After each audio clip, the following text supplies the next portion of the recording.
বিশেষ করে নতুন একটা বাংলাদেশ যারা উপহার দিয়ে বৈষম্য বিরোধী ছাত্র আন্দোলন করতে গিয়ে বৃষ্টির মতো গুলির ভিতর দিয়ে ঢাকার পিচ ঢালা কালো পথকে রক্ত রঞ্জিত করে জগদ্দল পাথরকে সরাই দিয়ে সুজারা সবলা শস্য সবলা সোনার বাংলা নতুন করে উপহার দিয়ে মায়ের বুক খালি করে যারা চলে গেলেন উপরে তাদের জন্য কি একটু দোয়া হবে না ভাই? আমরা আমাদের কলিজার সবটুকুন আবেগ নিংড়ে কলিজার সবটুকুন আবেগ উজাড় করে দিয়ে তাদের জন্য দোয়া করি, আল্লাহ সুবহানাহু ওয়া তাআলা তাদেরকে যেন জান্নাতুল ফিরদাউসের উচ্চ মাকাম দান করেন। আমরা সকলে পড়তেছি এই মুহূর্তে আল্লাহুম্মা আমিন। আর চিল্লায় বলেন আমিন। প্রিয় ভাইরা আমার, আমি আপনাদের সামনে মহাগ্রন্থ কোরআনে কারীম সূরা বাকারার 21 নম্বর আয়াতে কারিমা তেলাওয়াত করেছি। মদিনায় নাজিলকৃত সূরা সমূহের অন্যতম সূরাটি রাসূলের উপরে নাজিল করেন আল্লাহ রাব্বুল আলামিন। রাসূলের মাদানী জীবনের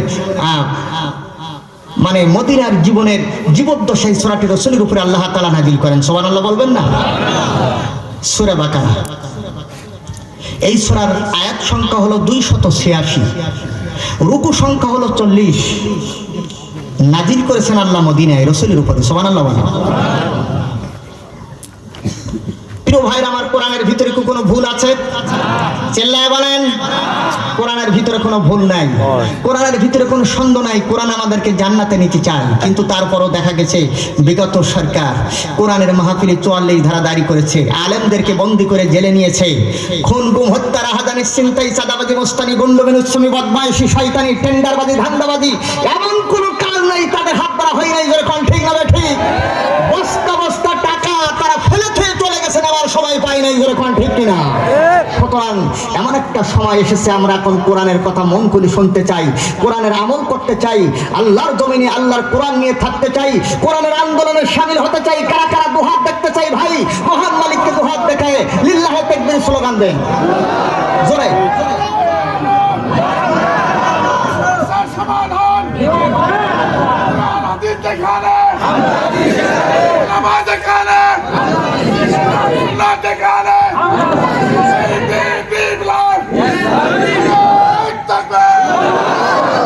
আলহামদুলিল্লাহ।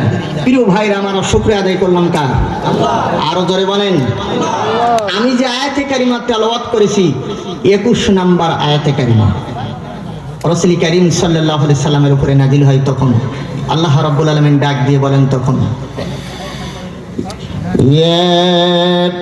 أيها الناس اعبدوا ربكم الذي خلقكم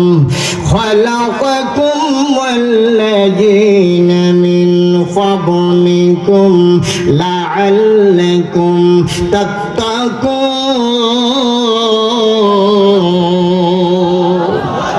জোরে বলেন আল্লাহু আকবার। আল্লাহু আকবার বলে লাভ হবে দুইটা। চেহারার মধ্যে আল্লাহ নূরের জ্যোতি বাড়াই দিবেন, দেহের মধ্যে যে রোগ আছে আল্লাহ রোগ মুক্ত করে বাড়িতে নিবেন। এই জন্য কোরআন তেলাওয়াতের পরে কি বলবেন? আল্লাহু আকবার। আল্লাহ বলেন, হে মানুষ, দাসত্ব করো, গোলামি করো কার? কারণ আমি তোমাদের বানিয়েছি, তোমাদের পূর্ববর্তীদেরকে আমি আল্লাহ বানিয়েছি। আমি আল্লাহর দাসত্ব করলে, গোলামি করলে যাবতীয় সংকট থেকে, বিপদ থেকে, আযাব থেকে, গজব থেকে, মুসিবত থেকে আমি আল্লাহ তোমাদেরকে বাঁচিয়ে দেব। জোরে কোন সুবহানাল্লাহ। আরো জোরে। এ কথা কার? আরো জোরে কোন? প্রিয় ভাইরা আমার, এই সূরার কয়েকটা বৈশিষ্ট্য আছে। 1 নম্বর বৈশিষ্ট্য হলো, এই সূরা যে মুসলমানের ঘরে তেলাওয়াত হবে ওই ঘরে কোনোদিন মিস্টার ইবলিস শয়তান ঢুকতে পারে? আরো জোরে বলেন, পারে না।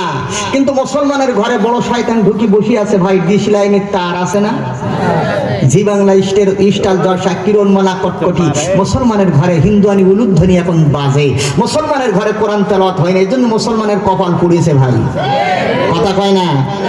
এখন এই কোরআনে কারিম তেলাওয়াত হয় শুধু মাদ্রাসায়, তারপরে মাদ্রাসায় ভালো প্যানেল, ভালো ব্রেনওয়ালা ছাত্র ছেলে দিতে চায় না। কানা খোড়া কুজু বাদুড়ি শোষা পাশ মারা ওই কোটা দেয় মাদ্রাসায়। কথা কয় না? ভালো কোটা দেবে না ভাই। একথা বাস্তব না বাস্তব? প্রিয় ভাইরা আমার, কোরআন মুসলমানের ঘরে তেলাওয়াত হয় না বলছে আমার ভাইরা। আল্লাহ রাব্বুল আলামিনের হাবিব বলেন, এটা ভাঙ দেন কি নাম পারেছে, কিয়ামত যখন কায়েম হয়ে যাবে আল্লাহ রাব্বুল আলামিন বলেন, ওয়াইজাল কুবুর বু'থিরাত। আল্লাহু আকবার। কবরগুলো যখন ফেটে যাবে, কবরবাসীরা যখন জীবিত হয়ে দাঁড়াবে, আল্লাহ রাসূল বলেন, প্রিয় নবী আমার বলেন, ওই মুর্দা ব্যক্তি যখন জীবিত হয়ে দাঁড়াবে, সুন্দর বালকের রূপ ধরে এই কুরআন তার পিছনে গিয়ে দাঁড়াবে। যখন মারহাবা ডাক দিয়ে বললেন, ওগো ভাইজান, আর দেরি নয়, হাসরের ময়দান কায়েম হয়ে গেছে, আর দেরি করে যাবে না। আমি আল্লাহ রাব্বুল আলামিন আমাকে পাঠিয়েছেন আপনাকে নেওয়ার জন্য। ওই ব্যক্তি ডাক দিয়ে বললেন, বাবা, তোমার মতন সুন্দর যুবক আমি জীবদ্দশায় কোনোদিন দেখিনি। তোমার নাম কি? তোমার ঠিকানা কি? তোমার পরিচয় কি? সুবহানাল্লাহ হবে না? যুবক ডাক দিয়ে বলবে, ভাইজান, এই দুনিয়ায় আমার কোনো ঘর নাই, কোনো বাড়ি নাই, আমার কোনো ঠিকানা নাই। আমি হলাম তোমার জীবদ্দশায় মহাগ্রন্থ আল্লাহর কুরআন, যা তুমি তেলাওয়াত করতে আর কুরআন অনুযায়ী জীবন চালাইতে। আমি হলাম আল্লাহর কুরআন, আমার ঠিকানা হলো জান্নাতে। আমি তোমাকে নেওয়ার জন্য এসেছি, জান্নাতে নিতে চাই। বালা হওয়া কুরআনুম মাজিদুন ফি লাওহিম মাহফুজ।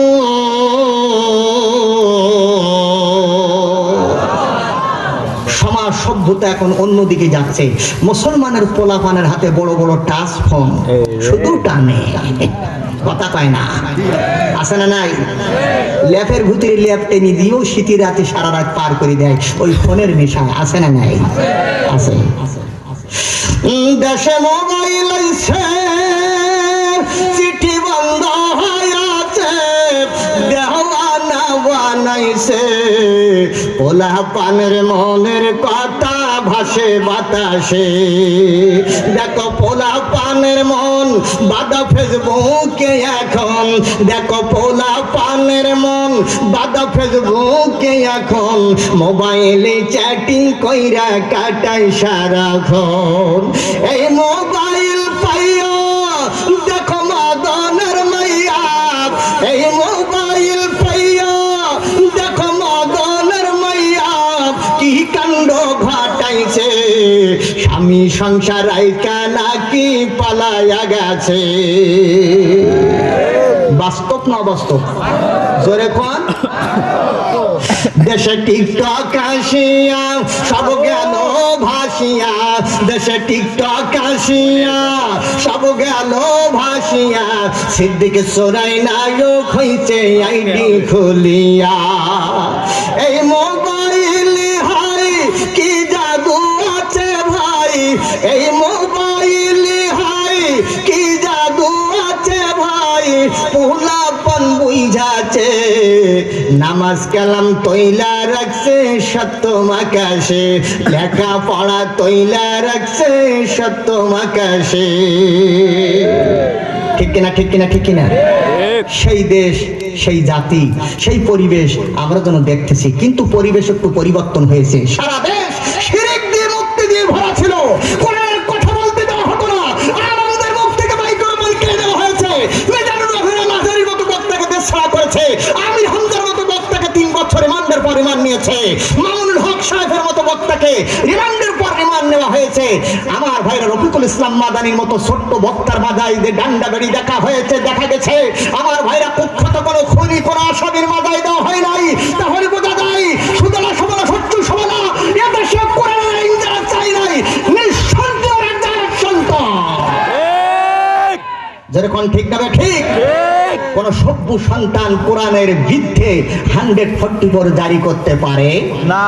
আর যেরকম পারে না, কারণ তারা বুঝে নিয়েছিল যে এদেশে যদি কোরআনের সমাজ রাজ কায়েম হয়, আমাদের ক্ষমতার চেয়ার থাকবে না।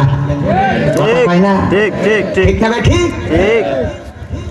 প্রিয় ভাইরা আমার, 3 নম্বর বৈশিষ্ট্য, আল্লাহর নবীর এক সাহাবী, নাম হলো তার উসাইদ ইবনে হুযাইফা রাদিয়াল্লাহু তাআলা আনহু।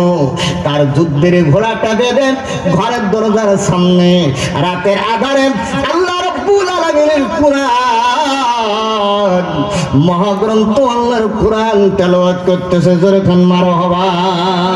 আলিফ লাম মিম, যালিকাল কিতাবু লা হুদাল লিল মুত্তাকিন।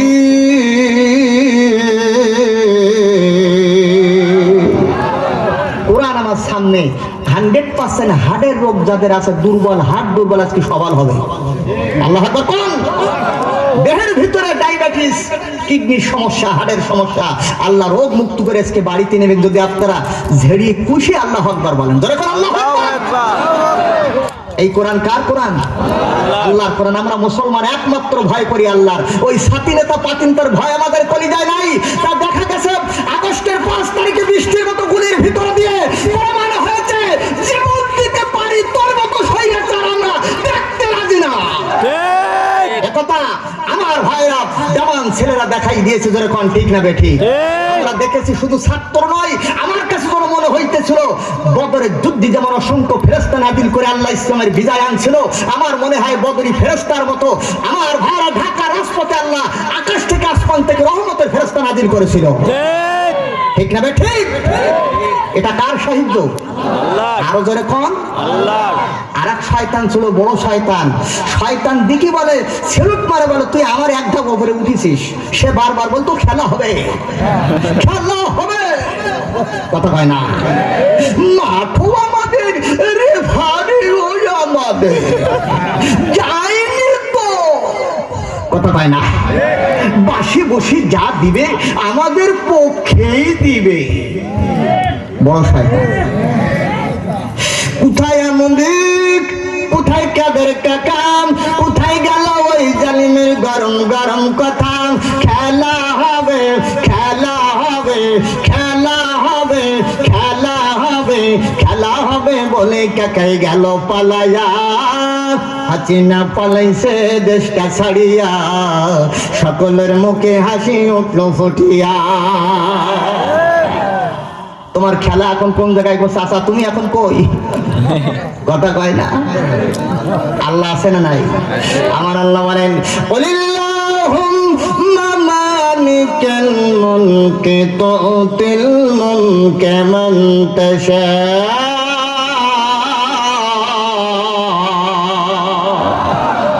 সে আল্লাহ আছে না নাই? আরো জোরে কোন আছে না নাই? আমার ভাইরা, আমার নবীজির প্রিয় সাহাবী হযরতে হুযাইব ঘোড়া বেঁধে আল্লাহর কোরআন তেলাওয়াত করতেছে। যত পড়ে হুযাইবের ঘোড়া তত লাভ দেয়। একটা কারণ যদি না হবে ভাই, ঘোড়া লাভ হবে কেন? কথা কয় না। কোরআন পড়ে ঘোড়া লাভ হয়, যত পড়ে তত লাভ দেয়। ওনার একটা ছেলে হলো, বাচ্চা ছেলে, ইয়াহিয়া নাম, তাফসীরের ভিতরে এসেছে ভাই। এই সূরার বৈশিষ্ট্য বর্ণনা করতে গিয়ে তাফসীর কারকগণ লিখেছেন ইয়াহিয়া ওই ছেলেটা ঘোড়ার সামনে ঘুমাইতেছিল। সুবহানাল্লাহ হবে না? প্রিয় ভাইরা আমার, উনি যত কোরআন তেলাওয়াত করে বাটা ঘোড়া তত লাভ দেয়, যত পড়ে তত ঘোড়া লাভ দেয়। চিন্তা করে দেখলো এই ঘোড়া যেভাবে লাভ দেয়, আমার বাচ্চার গার করে পড়ে যাবে বিদায় সন্তানের দিকে তাকাইয়া কোরআনে কারীমের তেলাওয়াত বন্ধ করে দিল। কিছুক্ষণ পরে দেখলাম ওনার ঘরের দরজার সম্মুখ হতে এক খণ্ড মেঘ যেন আকাশের দিকে যেন উঠে গেছে। জোরে কোন মারহাবা, আরো জোরে কোন আল্লাহু আকবার। হযরত হুযাইব কোরআন তেলাওয়াত করলে ঘোড়া লাফায়, কোরআন শরীফ পড়া বন্ধ করলে ঘোড়া স্থির ঠান্ডা হয়ে যায়। ওনার বাচ্চার গার পরে ঘোড়া পড়বে বিধায় কোরআনের তেলাওয়াত বন্ধ করে দেওয়ার ফলে উনি দেখলেন যে এক খণ্ড মেঘ ওনার ঘরের দরজার সম্মুখ হতে আকাশের দিকে উঠে গেছে। সুবহানাল্লাহ হবে না? দুইটা কারণ ভাইরা। হযরত হুযাইব পরের দিন সকালে আল্লাহর নবীর দরবারে গিয়ে হাজির হয়ে গেলেন। ইয়া রাসূলুল্লাহ, ইয়া হাবিবাল্লাহ, গত রাতে যখন আমি আল্লাহর কোরআনের তেলাওয়াত যখন আমি করতেছিলাম, ওয়া ইন কুনতুম ফি রাইবিম মিম্মা নাযালনা আলা আবদিনা ফাতু বিসূরাতিন মিন মিসলি ওয়াদউ শুহাদাআকুম মিন দুনিল্লাহি ইন কুনতুম সাদিকিন।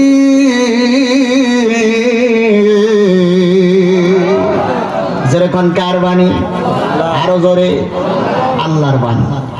যখন আমি এমনি ভাবে সূরা বাকারা তেলাওয়াত করতেছিলাম, আল্লাহর নবী গো, আমার বাদা ঘোড়া যত পড়ি তত লাভ দেয়, যত পড়ি তত লাভ হয়। পড়া বন্ধ করার কারণে আমি দেখলাম ঘোড়া ঠান্ডা হয়ে গেছে। 2 নম্বর কারণ হলো আমি কোরআনে কারিমের তেলাওয়াত বন্ধ করে দেওয়ার পরে আমি দেখলাম আমার ঘরের দরজার সম্মুখ হতে এক খণ্ড সাদা মেঘ আকাশের দিকে উঠে গেছে। জোরে কান মারহাবা। হুজুর, এই 2টা কারণ আমি বুঝি না, আপনি কি বলবেন না? আল্লাহ রাসূল বর্ণনা করতেছেন, হুজাইব তুমি যখন আল্লাহর কোরআন তেলাওয়াত করতেছিলা রে, আকাশ হতে কোটি কোটি রহমতের ফেরেশতা নাজিল হইয়া মহাগ্রন্থ আল্লাহর কোরআনের তেলাওয়াত তারা শুনতেছিল। তোমার ঘোড়া এত বেশি ফেরেশতা নাজিল হয়েছিল, ভয়তে অস্থির হয়ে তোমার ঘোড়া ভয়তে লাফাইতেছিল। জোরে কোন আল্লাহু আকবার। আর 2 নম্বর কারণ হলো তুমি যে মেঘ দেখেছো, এটা কোনো মেঘ নয়, কোটি কোটি রহমতের ফেরেশতা কোরআনে কারিমের তেলাওয়াত বন্ধ করার কারণে আকাশে উঠতে তুমি দেখেছো, কোনো মেঘ নয়, কোটি কোটি রহমতের ফেরেশতা আকাশে উঠতে তুমি দেখেছো। জোরে কোন মারহাবা। এখন সেই কোরআনে কারিম যেখানে তেলাওয়াত হয়, যেই কোরআনের তাফসীর যেখানে হয়, আপনারা বলেন তো দেখি, রহমত নাজিল করেন যিনি, তিনি কে? রহমতের ফেরেশতা নাজিল করেন যিনি, সেই মালিকের নাম কি? সুজলা সফলা শস্য শ্যামলা সোনার বাংলায় সেই তাফসীরের পাগল আমরা মুসলমান। জোরে কোন ঠিক কিনা? বিগত 16-17 বছর এই তাফসীর থেকে মানুষদেরকে বঞ্চিত করা হতো। তারপরে 2-1টা মাহফিলে পারমিশন দেওয়া হতো, তারপরে অনেক কষ্টের কারণে তারপরে আমাদের কানে কানে বলা হতো যেন রাজনৈতিক সরকার বিরোধী কোনো আলোচনা হবে না। কথা পায় না, কথা পায় না, ঠিক না? ঠিক কিনা ভাই? মনে আমার বড় কষ্ট, চেয়েছিলাম সুখ, এখন টিভি, সিডি, কম্পিউটার আর মোবাইলের যুগ। রাস্তাঘাটে দোকান পাটে বসার জায়গা নাই, অবৈধ গান বাজনা নাচানাচির ঘাই। ওরে নারী পুরুষ দেখছে বসে নাই তাদের মান, বুড়ো বুড়ি বসে দেখে ছায়া ছবির গান। দেখবেন চায়ের দোকানে এক ফিল্মের বুড়ো আছে, মাজা পুজো হয়ে গেছে, মাফলা দেয়ার চাদর দেয়, দাড়ি ঢেকি বসে বসে মনিটরের ন্যাংটা ছবির নাচ দেখতে আছে না ভাই? আপনাদের এলাকায় না থাকতে আমার সাতক্ষীরা আছে। বড় বনে বসে দেখে ছায়া ছবির গান। কোন জমানায় এলাম আমি, পেলাম এখন সমাজ, চতুর্দিকে চলছে এখন লোক দেখানো নামাজ। ওরে নামাজ কালাম সব ছাড়িয়া দেখছে তারা খেলা, বিধির বিধান আপন গতে চলে গেল বেলা। স্টার জলসা জি বাংলা দেখছে সবাই মিলে, দিনই দিনই সংসার থেকে শান্তি যাচ্ছে হে চলে। ওরে ভাসুর মানে না, শ্বশুর মানে না, স্বামীকে বলে শালা, আপাতত বাংলাদেশে এটাও আর একটা হাজালা। কথা কয় এরকম ড্যারিং মহিলা আছে ভাই, আছে। ওই রকম ড্যারিং মহিলা একজন থাকলে 1টা গ্রাম ঠান্ডা করে রাখতে পারে। ঠিক কিনা কথা কম? আমার মা বোনেরা হয়তো চিন্তা ভাবনা নিচ্ছে, এই হুজুরির মঞ্চে তুললো কেন, উঠির পর আমাদের ঘাড়ে কোফ। প্রিয় ভাইরা আমার, ল্যাংটা নারীর ছবি দেখে, ন্যাংটা নারীর ছবি দেখে কিনছে লোকে মাল। দিনে দিনে নারী জাতি হচ্ছে বেসামাল। ওরে ল্যাংটা হয়ে চলছে নারী দেখতে কেমন দেশ, ইহুদিরা থ্যাঙ্কফুল দেয় ধন্য বাংলাদেশ। বাংলাদেশের আইনজীবীদের দেখি কেমন খেল, চোর ডাকাত সব ছেড়ে দিয়ে আলেম খাটায় জেল। ওরে যে সমাজে মানি লোকের থাকে না কমান, উচিত কথা বলতে গেলে দিতে হবে জান। ও জনগণ, আপনারা কি এমন একটা সমাজ চান? তাহলে হাত তুলে আল্লাহকে দেখান, লিল্লাহে তাকবীর, লিল্লাহে তাকবীর। আমরা এমন একটা সমাজ চাই যে সমাজ ও জাতি চলবে কোরআন সুন্নাহর আলোকে। যেরকম ঠিক কিনা? আমাদের সমাজে কিছু কিছু বুড়ো হনুমান আছে, বলে তোমরা কি ক্ষমতায় যেতে পারবা, আর কতকাল তোমরা এইভাবে চালাবা, সুতরাং এগুলো ভালো, বাড়াবাড়ি করা বেশি ভালো না। এরকম শয়তান আছে না? ও শয়তানের খালা তো ভাই। যেরকম ঠিক কিনা? ওরে ক্ষমতায় যেতে পারি আর না পারি, আমার মন যদি কোরআনের দিক থাকে, আল্লাহ কোরআনে বলেন আদুফিরুলাকুম যুনুবাকুম, আমি আল্লাহ তোদের গুনাহ মাফ করে দেবো। যেরকম সুবহানাল্লাহ।